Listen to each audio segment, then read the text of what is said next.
वापस आ नहीं जाते कनक भवन से।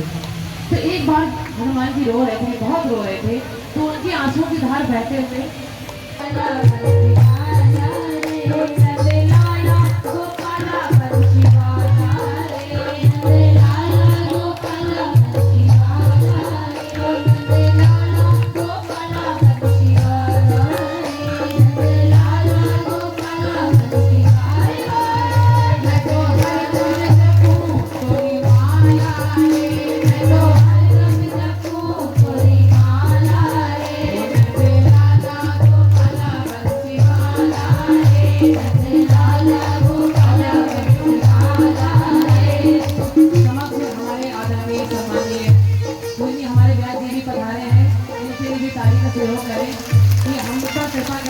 देखो पहले दिन भी आए, दूसरे दिन आज भी हमें आशीर्वाद देने आए हैं।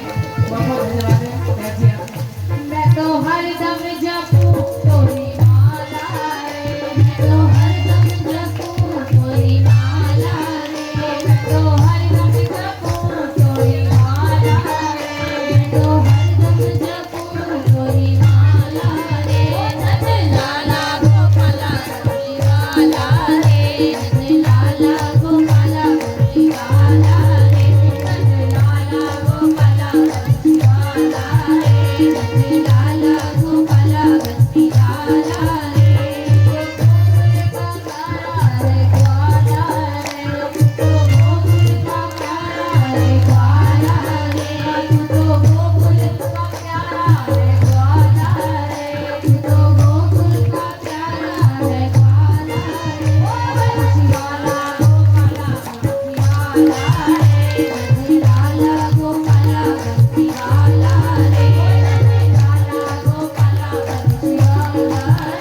नंद लाला गोपाला गोपाला रे।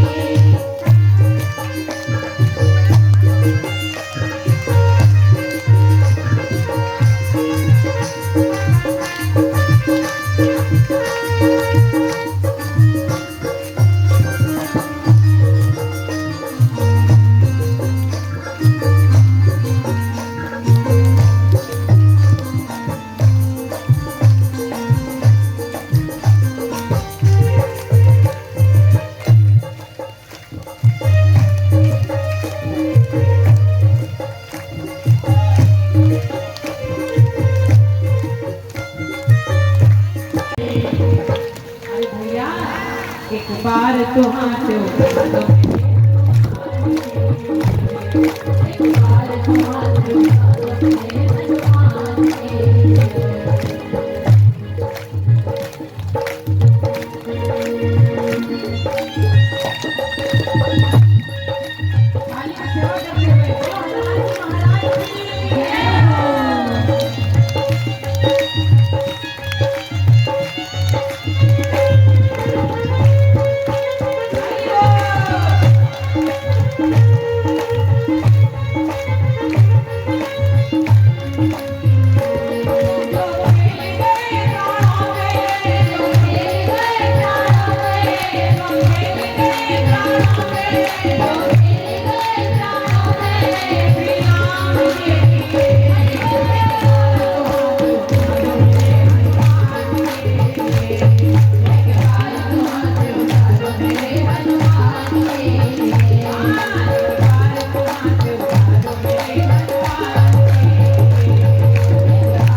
सागर खोला किसने सीता का पता लगाया। राम नाम का डंका लंका में जाके बजाया। राम नाम का डंका लंका में जाके बजाया। माता अंजनी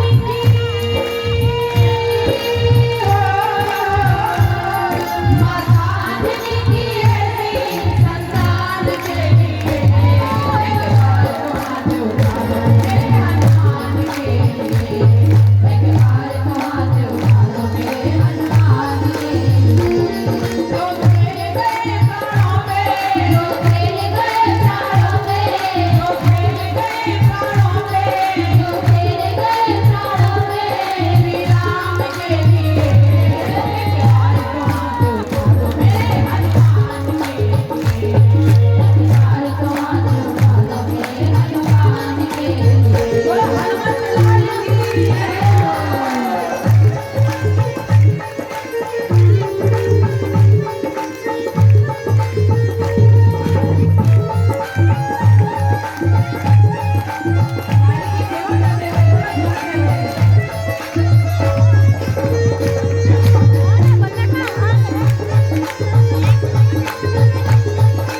बात अब मैं क्या करूं।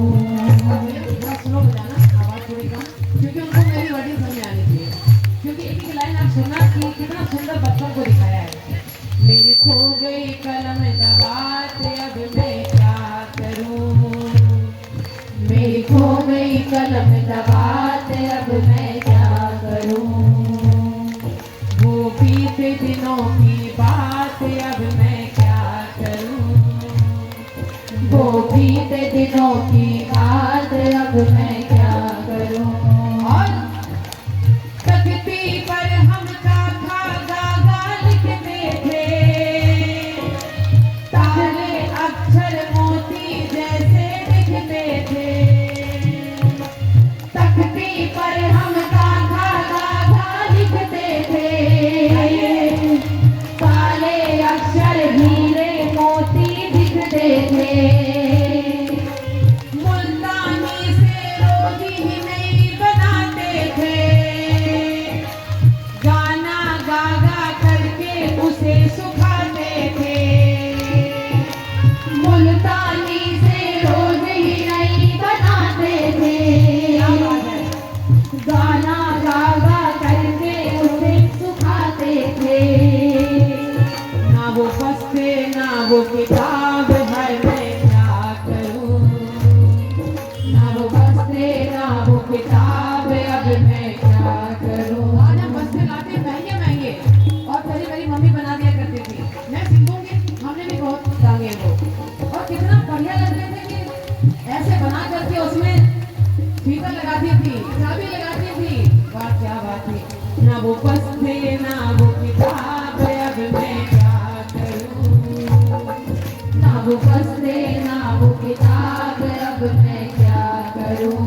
ओ मेरी खो गई कलम दबात अब मैं क्या करूं।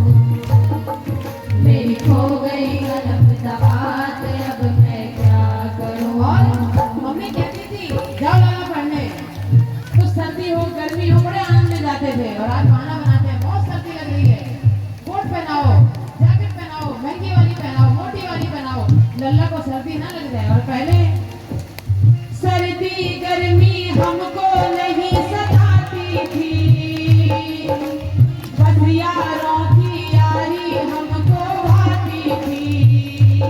ओ सर्दी गर्मी हमको नहीं सताती थी। बस यारों की यारी हमको भाती थी। और खो खो पिट्ठू छुपम छुपाई कहाँ गई।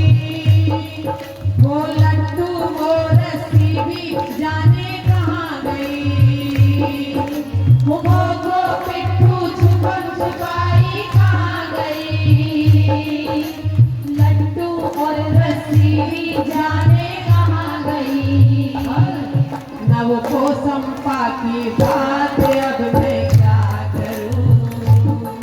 ना वो कोसंपा की बात अब मैं क्या करूं। कोसंपा खेल होता था ना, जानते हो ना, बहुत खेला है। क्या वो लड्डू और वो पिट्ठू वो छुपन छुपाई तो छुप मैं पकड़ूंगा। नव को संपा की बात अब मैं क्या करूं, नव को शंका की बात अब मैं क्या करूं। हाँ जी वो बीते दिनों की बात अब मैं क्या करूं। वो बीते दिनों की बात अब मैं क्या करूं। मेरी खो गई कलम दबात अब मैं क्या करूं। मेरी खो गई कलम दबात अब मैं क्या करूं। और इतने माइनर बच्चे होते थे कि उंगलियों पे हिसाब लगा दिया करते थे, कैलकुलेटर की आवश्यकता नहीं थी। आज हम फैसले थे, बच्चों को फैसले थी। जिस कमरे में बच्चों के पढ़ाई का सिस्टम होता है, लैपटॉप लगा होना चाहिए, सिस्टम लगा होना चाहिए, एसी भी लगा होना चाहिए, फ्रिज भी रखा होना चाहिए। कोल्ड ड्रिंक रख दो, बच्चे को भूख लगेगी तो पी लेगा। चिप्स रख दो, पूरी फैसिलिटी होती है, फिर भी बच्चा पढ़ नहीं पाता है। और तब नव को संपा की बात अब मैं क्या करूं।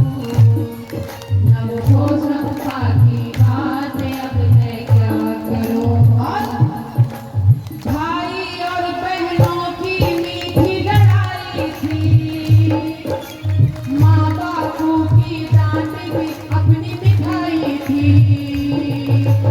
भाई और बहनों की मीठी लड़ाई थी। माँ बापू की डांट अपनी मिठाई थी। आज भाई बहन लड़ते हैं, लड़ करके 7 साल 2 साल आते ही नहीं है, झगड़ा हो गया है। और जब माँ बाप डांटे तो बच्चे कहते हैं हम घर छोड़ के जा रहे हैं, हम नहीं आएंगे। और तब डांटते थे वृंदावन धाम अपारे जपेगा राधे राधे। वृंदावन धाम अपारे जपेगा राधे राधे। जपेगा राधे राधे। जपेगा राधे राधे। जपेगा राधे राधे। जपेगा राधे राधे। वृंदावन धाम अपारे जपेगा राधे राधे। वृंदावन धाम अपारे जपेगा राधे राधे। हरि बोल।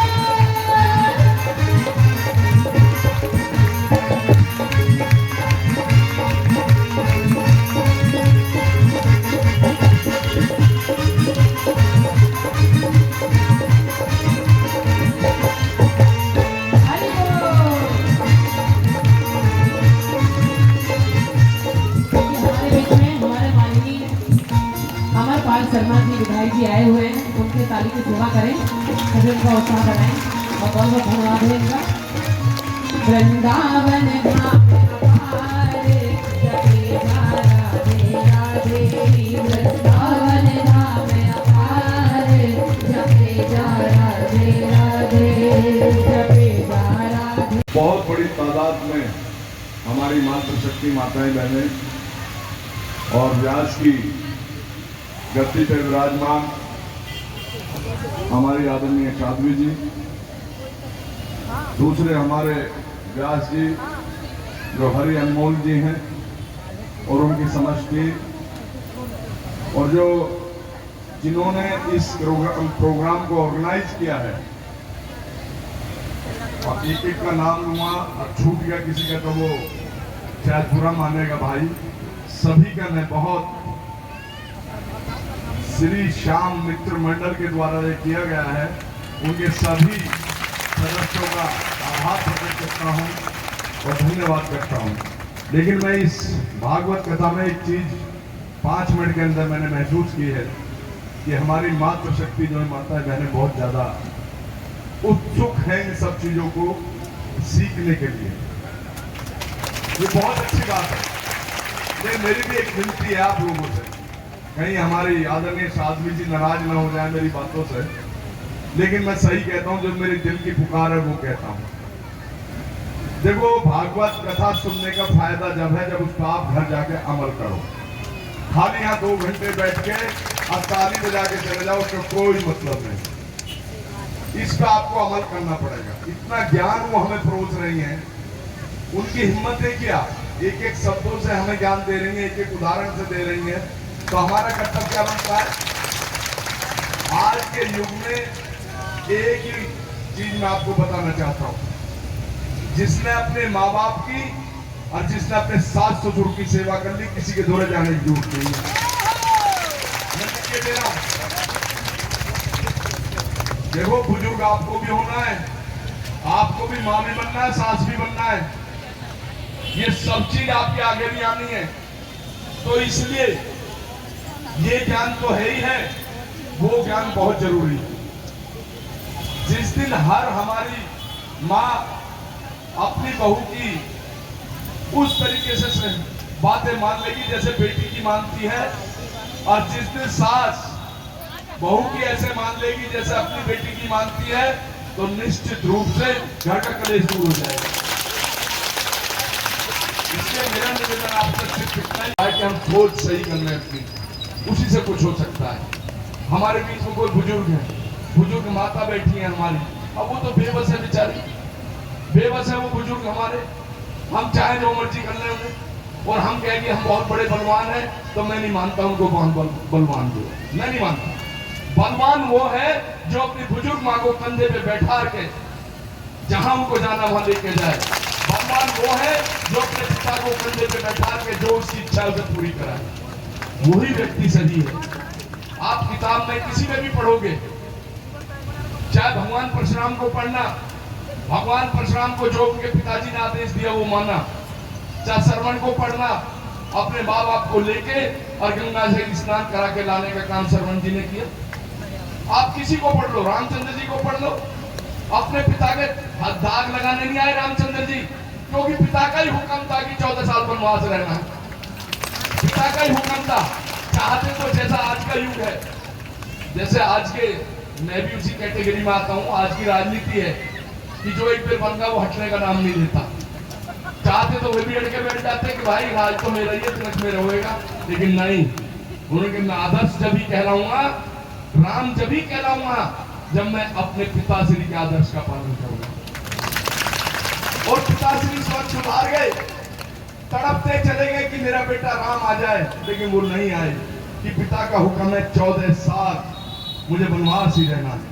तो मेरा भी हाथ जोड़ के आपसे विनती है, मेरी माताओं बहनों, खास करके स्पेशल मैं हर कथा में निवेदन करता हूँ कि देखिए, ये जो बुजुर्ग है ना, कल मुझे भी बुजुर्ग होना है, आपको भी बुजुर्ग होना है। इनकी सेवा कर लो तो सारी कथा अपने घर में अपने आप आ जाएगी। सारी कथा अपने घर में अपने आप आ जाएगी। मैं ये नहीं कहता कि कथा का ज्ञान मत लो,